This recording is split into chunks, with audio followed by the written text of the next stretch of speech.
Selamat siang rekan-rekan trader.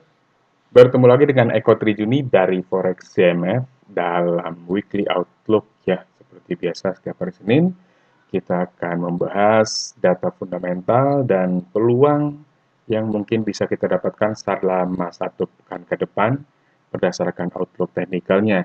Hari ini hari Senin tanggal 20 April 2020 pukul 12.57 waktu Indonesia Barat. Saya akan bahas sedikit mengenai data ekonomi yang akan datang sepanjang minggu ini tanggal 20 sampai 24 April 2020.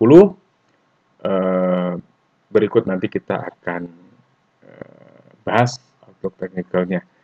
Oke, mulai dari fundamental ya, sejak hari Senin, minggu kemarin tanggal 19 sampai dengan hari ini ada 2 kali Presiden Amerika Serikat Donald Trump berbicara di media masih dalam kerangka coronavirus, virus COVID-19 ini. Tadi pagi juga Presiden Trump melakukan pidato ya, tanggal 20 tadi pagi, hari Senin, pukul 5.25 waktu Indonesia Barat, masih tentang coronavirus, tapi kali ini beliau itu ya, kemarin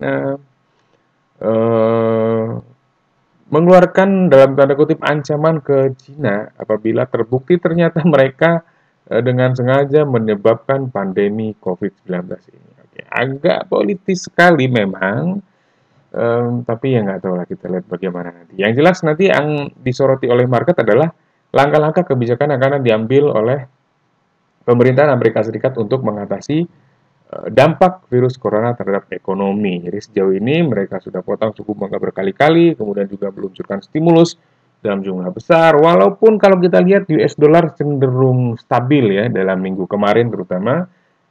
Kalau kita lihat nanti teknikalnya juga masih cenderung sideways. Tapi apa yang terjadi dengan komoditi lain, misalkan emas yang nanti kita akan bahas. Kemudian besok tanggal 21 April, hari Selasa, hari Kartini ya sebenarnya ya, kalau di Indonesia ya. Ada data dari Australia, di mana Gubernur Reserve Bank of Australia itu akan mengeluarkan pidato juga. Dan ini akan diperhatikan oleh pasar, apakah yang akan disampaikan oleh Gubernur Reserve Bank of Australia, Bank Sentralnya Australia ini, terutama dalam kaitannya nanti dengan petunjuk-petunjuk apakah akan ada perubahan tingkat suku bunga atau mungkin akan ada dilakukan stimulus-stimulus moneter ya. Istilahnya quantitative easing. Tapi ya stimulus lah.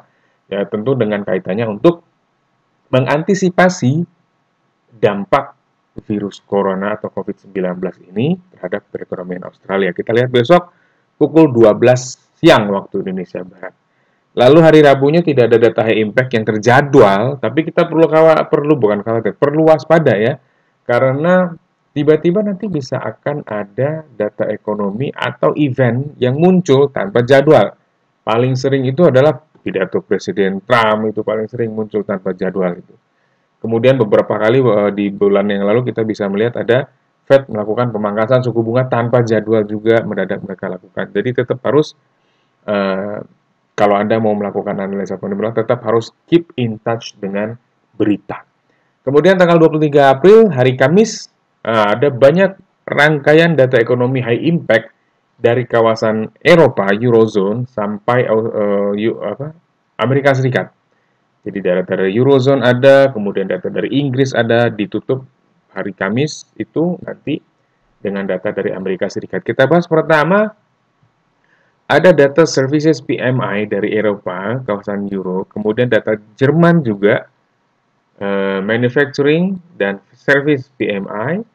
Dan kita lihat semuanya ini, jamnya Anda bisa lihat pukul 14.15 waktu Indonesia Barat, kemudian 14.30 waktu Indonesia Barat juga, data dari kawasan Euro, dari Prancis ya, flash services PMI-nya itu diperkirakan turun dari 27,4 jadi 25,1. Sebelumnya ini direvisi turun juga dari 29. Kemudian data dari Jerman juga pesimis juga dari 45,4 menjadi 39. Service PMI-nya juga dari 31,7 diprediksi melemah ke 29. Dan kalau ini terjadi, ada kemungkinan euro akan bergerak melemah. Jadi kita lihat juga ya.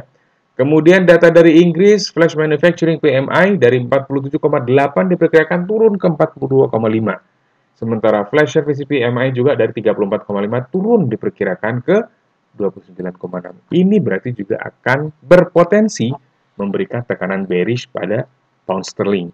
Nah, sementara data dari Amerika Serikat pukul 19.30 waktu Indonesia Barat, unemployment claims, kita belum tahu apa forecast-nya, tetapi di minggu lalu dia tercatat di angka 5,2 juta lebih. Jadi orang atau warga negara Amerika Serikat yang mengajukan atau mendaftarkan dirinya untuk klaim pengangguran, unemployment. Jadi ada tunjangan untuk mendapatkan tunjangan jobless di Amerika Serikat. Kemudian pukul 24.05 waktu Indonesia Barat, ada data Flash Manufacturing PMI dari Amerika Serikat juga. Belum ada forecast-nya, tapi angka terakhir adalah 48,5 yang direvisi turun juga dari 49,2 sebelumnya. Oke, di penutup pekan ini data dari Inggris dan dari kawasan Euro akan menutup pekan ini dengan data high impact-nya dari Jumat tanggal 24 April pukul 13 waktu Indonesia Barat, data dari Inggris retail sales. Belum ada forecast-nya juga, dan data dari kawasan Euro, Jerman, IFO, Business Climate juga belum ada forecast-nya. Tapi kita perlu perhatikan kedua data high impact ini, kita tunggu nanti di jadwalnya. Biasanya sebelum itu juga kemungkinan akan ada forecast sebelum dirilis, tapi kita tunggu saja nanti akan seperti apa. Nah, sekarang saya akan ulik sedikit tentang outlook technical. Saya mau ambil dari ini dulu deh, dari saya katakan tadi secara umum indeks dolar dia cenderung stabil, naik turun betul, tapi cenderung stabil di range ini saja. Kita tidak tahu akan seperti apa ke depan, cuman yang perlu kita perhatikan adalah bahwa dalam kondisi market yang dalam tanda kutip tidak pasti, uncertain, bahasa tradingnya ya, bahasa ekonominya lah katakan, bahasa pasarnya tidak pasti, memang tidak pasti, tapi ketidakpastinya saat ini semakin besar dengan adanya wabah COVID-19, kemudian juga dampaknya terhadap perekonomian negara-negara di seluruh dunia. Oke, kita lihat yang kalau dalam kondisi uncertainty seperti ini, yang paling menjadi primadona biasanya adalah emas. Dan kita tahu bahwa harga emas dari tanggal 14 April ya, sampai dengan hari ini itu kita lihat terkoreksi cukup signifikan. Walaupun kalau kita lihat dari pergerakan tanggal 1 April sampai dengan sekarang harga emas masih cenderung bergerak dalam uptrend dan koreksi terjadi masuk ke area acuan Fibonacci retracement yang kita bisa tahu di sini sekarang di kisaran antara 1679.04 sampai 1636.74. Ini area support yang disediakan oleh Fibonacci retracement. Selain itu kita bisa melihat bahwa exponential moving average 50 dan exponential moving average 100 masih keduanya bergerak cenderung naik dan harga terkoreksi ke celah di antara kedua exponential moving average tersebut. Dan kita tahu bahwa moving average merupakan area support yang dinamis. Dengan demikian, kita melihat ada overlap antara area support yang disediakan oleh Fibonacci retracement dengan area support yang disediakan oleh exponential moving average. Dan di saat yang sama, kita lihat bahwa stokastik di chart 4 jam itu memperlihatkan indikasi oversold. Dengan demikian, kita tinggal menunggu konfirmasi sinyal bullish di area support ini antara 1679.04 sampai 1636.74 dengan potensi rebound hingga ke kisaran 1705.21 sampai 1747.52. Sebaliknya, kalau terjadi penembusan ke bawah 1636.74, ada kemungkinan harga emas akan kembali tertekan dengan target pertama di pekan ini di kisaran 1610.57 dan target terjauhnya untuk koreksi emas pekan ini adalah 1568.26 kalau dia berhasil tembus ke bawah 1636.74. Oke, saya pikir itu dulu yang bisa kita bahas untuk weekly outlook tanggal 20 sampai 24 April 2020. Untuk informasi lain yang mungkin belum sempat dibahas di podcast ini, rekan-rekan bisa bertanya langsung kepada tim market analis Forex IMF melalui live chat, bisa melalui WhatsApp, ataupun chatting yang ada di website. Kunjungi saja website kami di www.forexcmf.com, dan apabila rekan-rekan menemukan bahwa informasi yang saya sajikan di podcast kali ini berguna, jangan lupa subscribe, share, dan komen kalau ada pertanyaan yang mungkin belum terjawab dalam podcast ini.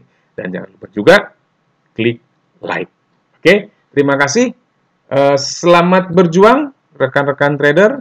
Jangan lupa batasi risiko dengan manajemen risiko yang baik dan manajemen modal yang baik juga agar tidak overtrade. Jaga kesehatan, kita perangi coronavirus ini bersama-sama dengan stay at home. Jangan keluar rumah kecuali sangat-sangat perlu. Dan jaga kebersihan, cuci tangan jangan lupa, mandi juga jangan lupa, yang penting. Tetap semangat. Assalamualaikum warahmatullahi wabarakatuh.